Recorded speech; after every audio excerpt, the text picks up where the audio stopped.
बच्चों एक और क्वेश्चन हम लोग फ्रिक्शन पे देखते हैं। अच्छा क्वेश्चन है। क्वेश्चन को इस तरीके से कि आपने यहाँ पे एक ब्लॉक लिया 3 kg का, इसको आपने रोप के थ्रू कनेक्ट कर रखा है 2 kg से, और ये पूरा सिस्टम आपका एक बड़े से ब्लॉक पे जो कि 4 kg का है उसके ऊपर आपने पूरा सिस्टम अटैच कर रखा है। यहाँ पुली है। आपको क्वेश्चन में ये दिया गया कि ये 2 kg का ब्लॉक लोअर सरफेस के साथ 0.4 का कोफिशिएंट ऑफ फ्रिक्शन, 3 kg का इस वर्टिकल सरफेस के साथ कोफिशिएंट ऑफ फ्रिक्शन 0.4। आप इस सिस्टम को कितने फोर्स से पुश करें, कितने मिनिमम या कितने मैक्सिमम फोर्सेस से पुश करें जिससे ये सिस्टम ये 2 kg वाला ब्लॉक 4 kg पे स्लिप ना करे। अब आपको क्लैरिटी हुआ क्या होगा अगर ध्यान से देखो तो, अगर आप इसको जितना हाई पुश दोगे उतना इस पर स्यूडो फोर्स स्ट्रॉन्ग आएगा, है ना, क्योंकि ये स्लिप करेगा तो इसके रिस्पेक्ट में। तो अगर मैं बात करूँ जब इसके रिस्पेक्ट में बात की जाएगी तो स्यूडो फोर्स बैकवर्ड आएगा और वो इस सिस्टम को चलाने की कोशिश करेगा। अगर आप कम फोर्स लगाओगे तो हो सकता है इधर का वेट स्ट्रांग हो जाए और वो इस फ्रिक्शन को ओवरकम करके नीचे ले आए। तो भाई कंडीशन क्या आने वाली है जब भी इस तरह के सवाल आएँ आपके पास मैक्सिमम और मिनिमम के, तो उसकी शर्तें ज़रा अच्छे से समझिए। अगर मैं आपसे पूछूं वो कितना मैक्सिमम फोर्स होगा जिसमें ये सब ब्लॉक 2 kg वाला स्लिप ना करे।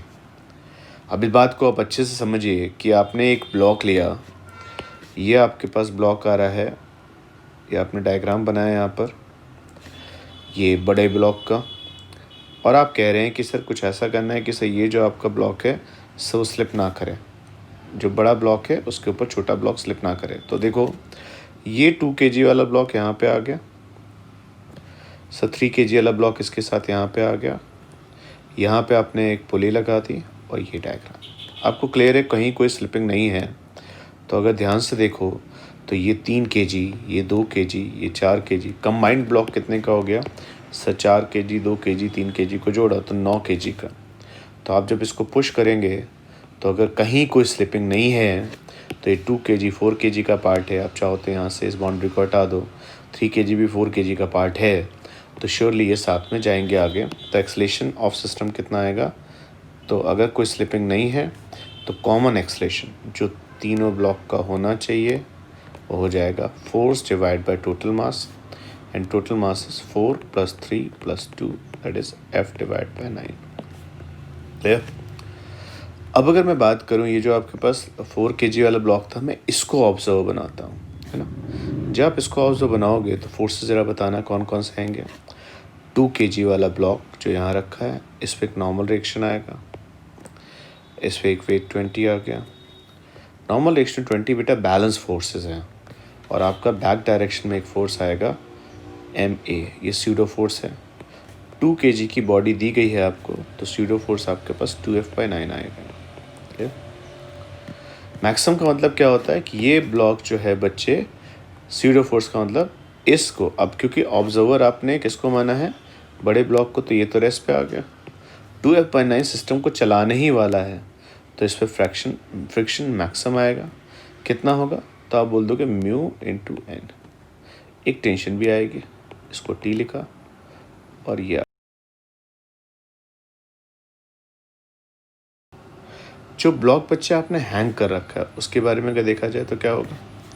सो उस पर भी एक स्यूडो फोर्स लगेगा। स्यूडो फोर्स क्लियर है कितना होता है? Mass into acceleration that is 3F/9।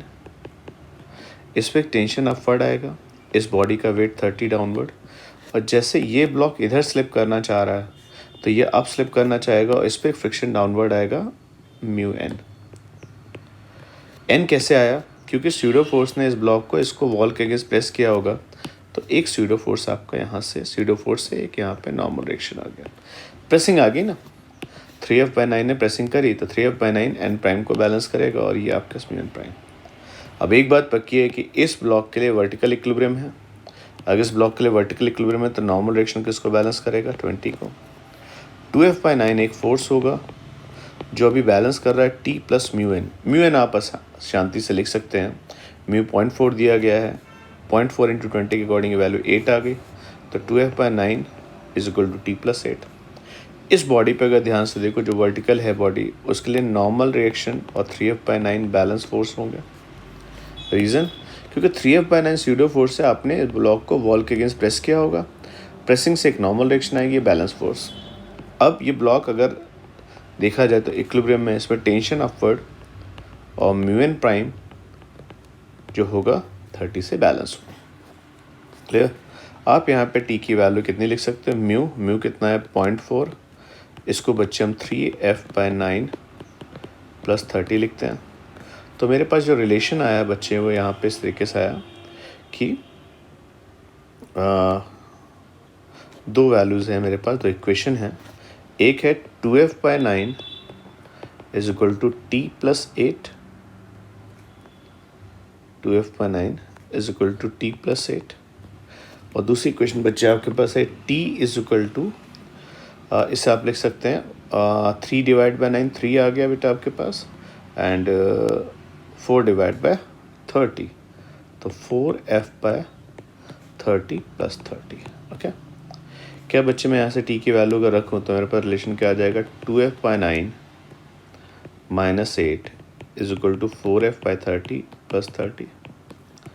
Okay, यहाँ से क्या हम लोग f की वैल्यू सॉल्व कर सकते हैं।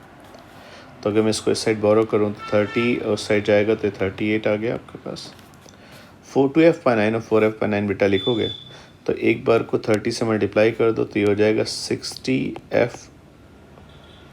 3 से मल्टीप्लाई कर दीजिए, 30 से मल्टीप्लाई कर दीजिए तो आपके वैल्यू कितनी आ जाएगी 60F/270, और इस वैल्यू को अगर आप 3 से मल्टीप्लाई करेंगे, 9 से मल्टीप्लाई करिए तो 36F/270, तो 60F minus 30F 24F, 24F is equal to 270 into 38 and F equal to 270 into 38 divide by 24। Okay, तो ये वैल्यू अगर हम सॉल्व करें तो मैक्सिमम फोर्स जो बॉडी का लगेगा आपका वो अगर देखा जाए तो क्या बनेगा, कैलकुलेशन सिंपल सा है, 270 38 आपने मल्टीप्लाई करना है, 24 से डिवाइड करना है, और आंसर सिंपल सा 427.5 या 428 न्यूटन। 428 न्यूटन का फोर्स बच्चे अगर आप इस पर लगाएंगे, ओके, तो ये ब्लॉक बस जस्ट अबाउट टू स्लिप होगा, ये इधर जाना चाहेगा इधर, लेकिन अभी मूव नहीं कर रहा है। अगर मैं आपको इसी क्वेश्चन में पूछूं कि सर मिनिमम फोर्स बताइए कैसे निकलेगा, तो मिनिमम फोर्स में देखा जाए सिनेरियो क्या चेंज होगा, इसको कॉपी करते हैं और अगर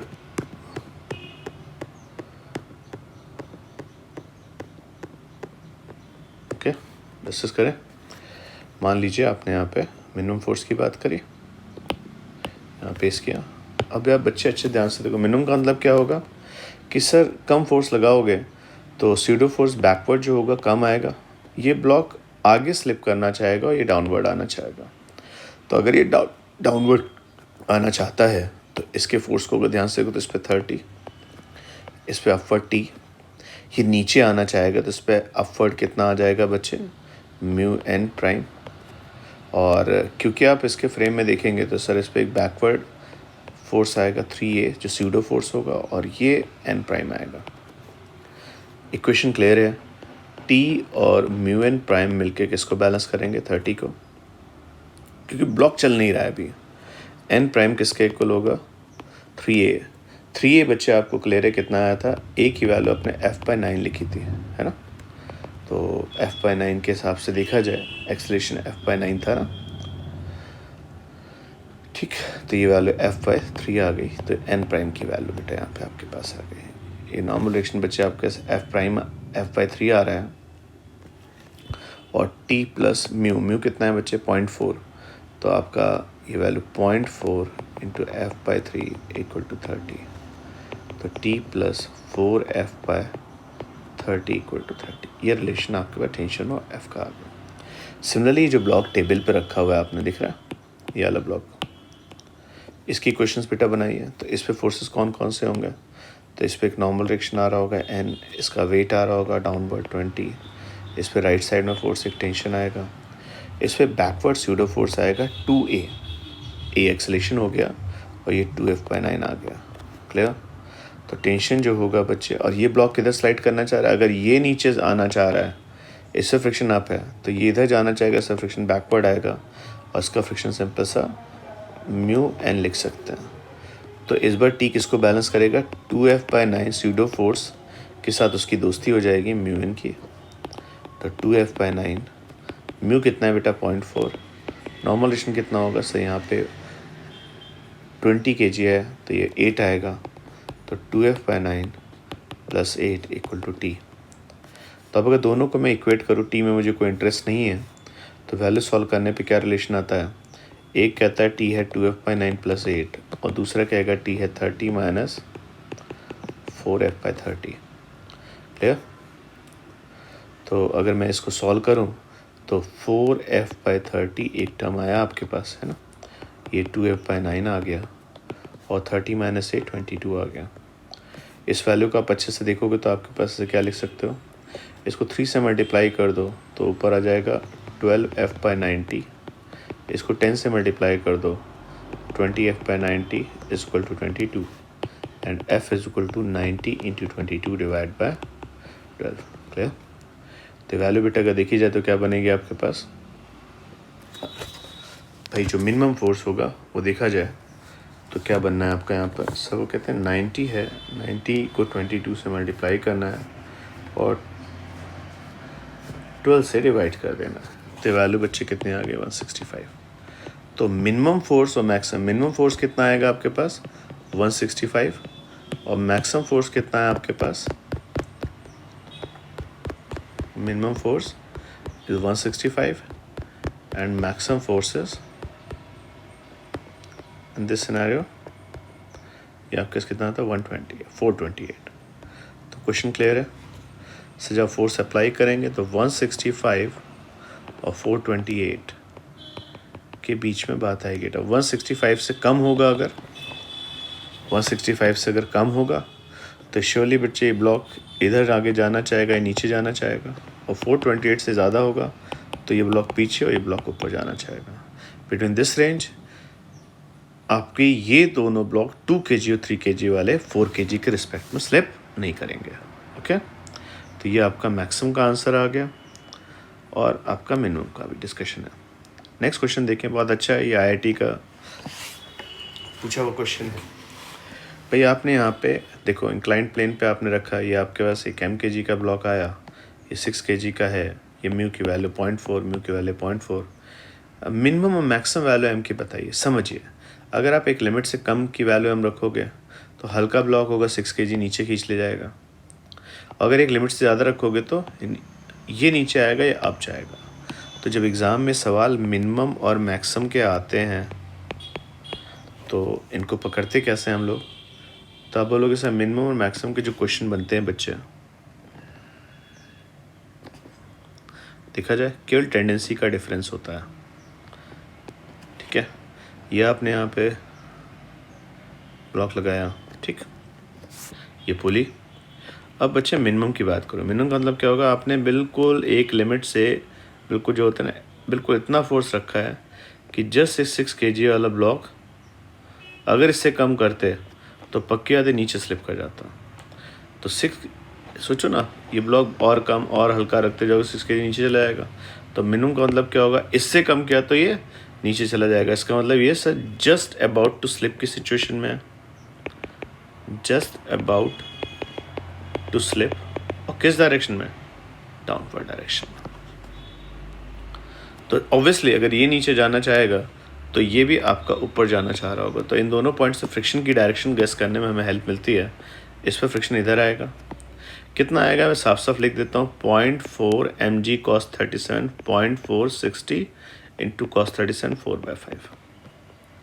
और ये जो बॉडी ऊपर जाने चाह रही है, इस पर फ्रिक्शन किधर आएगा बच्चे, डाउनवर्ड आएगा, क्योंकि मिनिमम है तो जस्ट अबाउट टू स्लिप की सिचुएशन है, बस तो स्लिप करने ही वाला है। तो यहाँ पे फ्रिक्शन कितना आ जाएगा आपके पास, 0.4 into mg into 10 into cos 53 कितना होगा 3/5। क्लियर। तो अगर मैं बात करूं कि सर ये बॉडी रेस्ट पे है तो इस पे डाउनवर्ड फोर्स कितना होगा, तो आप बोलोगे sir 60 sin 37 that is 60 into 3/5। तो 60 इंटू 3/5 का मतलब समझे क्या हुआ, इस बॉडी को नीचे खींचने वाला फोर्स अगर देखा जाए तो 60/5 इंटू 3 कितना होता है 36। ज़रा इस वैल्यू को सॉल्व करिए। 60 इंटू 4/5, 5 इंटू 60 12, 12 अगर इसे देखा जाए तो ये फोर्स कितना आएगा बच्चे? अगर मैं एग्जैक्ट वैल्यू निकालूं तो आपके पास आंसर आ जाएगा 6 इंटू 16 डिवाइड बाई 5। ये वैल्यू बेटा अप्रॉक्सीमेटली 19.2 न्यूटन आती है। ऑब्वियसली ये ब्लॉक नीचे स्लिप कर जाता पर रस्सी ने इसे रोका होगा। ये ब्लॉक नीचे नहीं स्लिप कर रहा है, इसका मतलब 36 में से 19.2 गया तो ये टेंशन बच्चे 16.8 न्यूटन आएगी।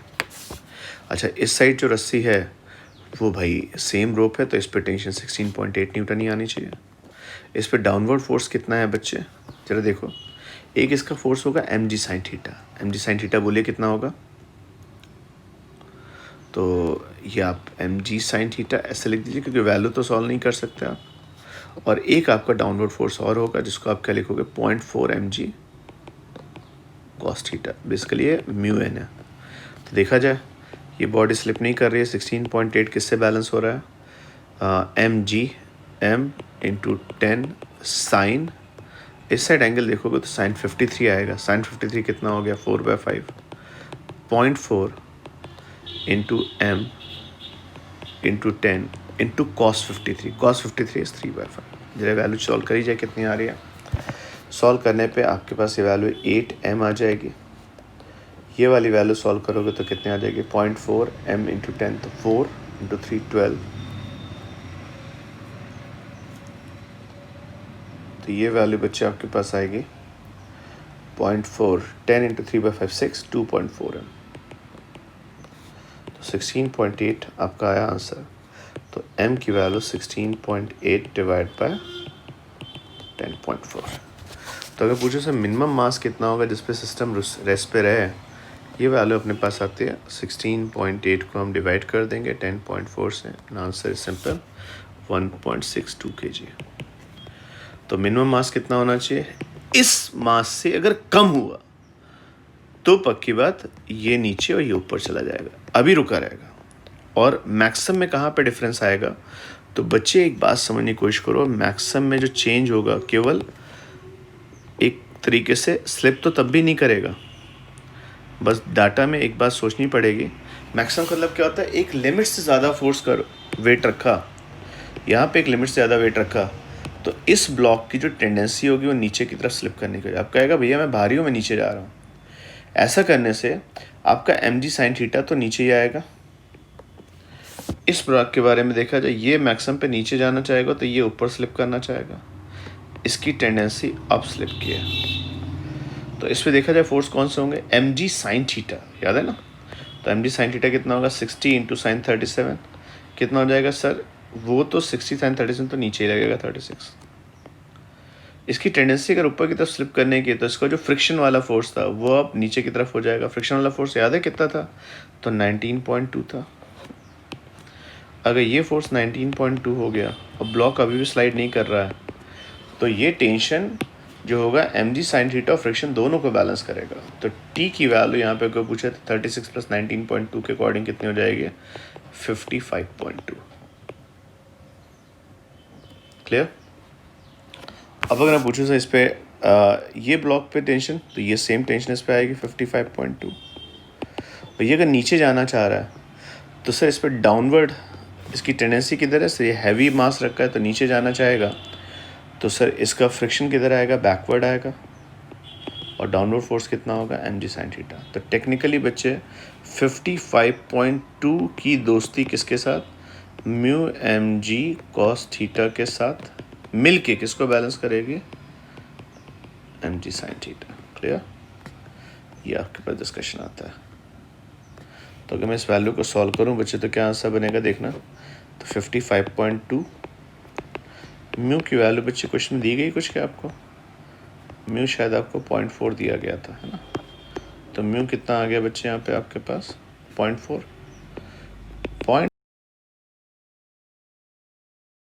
मास कितना है बच्चे यहाँ पर? वो हमें निकालना है। ये 10 हो गया। cos 53 कितना हो जाएगा बच्चे आपके पास? 3/5। बॉडी का मास निकालना है। g की वैल्यू 10। साइन 37 कितना हो जाएगा आपका? साइन 53 कितना हो जाएगा? 4/5। तो ये वैल्यू सॉल्व करके आपके पास 8m आएगा। ये वैल्यू सॉल्व करोगे तभी थोड़ी देर पहले हम निकाला भी था, तो वैल्यू आपके पास आ जाएगी 0.4 into 10, 4 into 3 12, 12 divide by 5 2.4m equal to 55.2। तो m की वैल्यू बच्चे उधर लेके सॉल्व करोगे तो 55.2 डिवाइड बाय 5.6 आएगा। क्लियर? तो अगर देखा जाए रिलेशन क्या बनेगा, 55.2 डिवाइड बाय 5.6, 9.9 kg। तो आंसर क्लियर है बच्चे कि अगर आप पूछा जाए ये मास कितना होना चाहिए तो मिनिमम कितने का होगा 1.62 का और मैक्सिमम कितने का 9.9 kg। इसके बीच में मास रहेगा तो स्लिप नहीं करेगा। सबको पता है बेटा, अगर आपका आंसर जो है मैं पूछूं यहाँ पर 1.62 से कम हो गया तो सर ये अप स्लाइड कर जाएगा, डाउन स्लाइड कर जाएगा। क्लियर? और अगर 9.9 से ज़्यादा हो गया तो आप बोलोगे सर ये ब्लॉक नीचे स्लाइड कर जाएगा, ये ब्लॉक ऊपर स्लाइड कर, लेकिन रोक के रखना है तो मास इसके बीच में कुछ भी हो सकता है। तो 2 क्वेश्चन बच्चे जो हमने करे उसमें मिनिमम मैक्सिमम के डिस्कशंस थे। ओके, अगला क्वेश्चन देखा जाए बच्चे क्या है। तो नेक्स्ट पार्ट में हम इस क्वेश्चन को पिक करेंगे। ये 2 क्वेश्चन बच्चे एक तरीके से मिनिमम और मैक्सिमम फोर्सेस के हैं, दोनों को अच्छे से देखिए। कम फोर्स पे भाई आपको मोशन की एनालिसिस करनी पड़ेगी, किधर चलेगा। जैसे इसको आप कम फोर्स से पुश करोगे, इसको आप कम फोर्स से पुश करोगे तो ये नीचे जाना चाहेगा और ये आगे जाना चाहेगा, और एक लिमिट से ज़्यादा फोर्स से पुश करोगे तो ये पीछे और ये ऊपर जाना चाहेगा। तो जो चेंज हो रहा है वो टेंडेंसी ऑफ मोशन चेंज हो रही है। ऐसे बच्चे यहाँ पे मास में एक लिमिट से कम रखोगे तो ये नीचे जाना चाहेगा, ये ऊपर जाना चाहेगा, और अगर एक लिमिट से कम रखोगे तो ये नीचे और ये ऊपर जाना चाहेगा, और एक लिमिट से ज़्यादा रखा हैवी हो गया तो ये नीचे और ये ऊपर जाएगा। तो ये दोनों क्वेश्चन आपके मिनिमम और मैक्सिमम फोर्सेस के थे। ओके, है ना। नेक्स्ट पार्ट में हम लोग और क्वेश्चन डिस्कस करेंगे, 3 ब्लॉक का डिस्कशन। कुछ छोटे से क्वेश्चन हमारे पास और अच्छे हैं, उनको भी कवर करेंगे, और फ्रिक्शन की थ्योरी ऑलमोस्ट कवर हो चुकी है, तो हम क्वेश्चंस को ही इन पार्ट्स में डील कर रहे हैं। ओके, तो मिनिमम मास और minimum force, minimum maximum force